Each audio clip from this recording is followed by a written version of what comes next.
வணக்கம், டாக்டர் ருத்ரா. இன்றைக்கி எதை பற்றி பார்க்க போகிறோன்னு பார்த்தீங்கன்னா, ஹெச்எஸ்ஜி பற்றி பார்க்க போகிறோம். ஹெச்எஸ்ஜினா என்ன, அது எதுக்காக எடுக்கணும், அதில் என்ன டெஸ்ட்டில் என்னென்ன தெரியும். ஸோ சார் எனக்கு கல்யாணம் 6 வருஷம் ஆகுது, எனக்கு குழந்தை இல்லை, ஸோ அதனால் எனக்கு ஹெச்எஸ்ஜி எடுக்க சொல்லியிருக்காங்க அப்படின்னு சொல்லிட்டு பேஷண்ட்ஸ் நிறைய பேருக்கு டவுட் இருக்கும். ஹெச்எஸ்ஜி டெஸ்ட் எதுக்காக எடுப்போம்னு பார்த்தீங்கன்னா, நம்மளுக்கு யூட்ரஸோட அனட்டாமி தெரியறதுக்காகவும், டியூப்பில் எதுனா பிளாக் இருக்கான்னு தெரியறதுக்காகவும் நம்ம ஹெச்எஸ்ஜி டெஸ்ட் எடுப்போம்.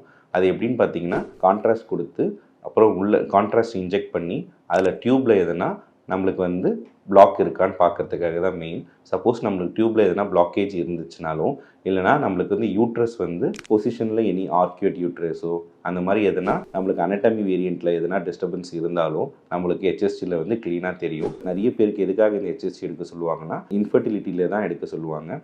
அது எதுனா சப்போஸ் டியூப் பிளாக்கேஜ் இருந்தது, அதை நம்ம கண்டுபிடிச்சினா அது ஃபர்தராக அதுக்கான ட்ரீட்மெண்ட் எடுத்து நம்ம இன்ஃபர்டிலிட்டிக்கு எதனா சரி பண்ண முடியுமான்னு பார்க்கறதுக்காக ஹெச்எஸ்ஜி பார்த்திங்கன்னா இன்ஃபர்டிலிட்டியில் ரொம்ப முக்கியமான டெஸ்ட்டு. அது கண்டிப்பாக எடுக்கணும்.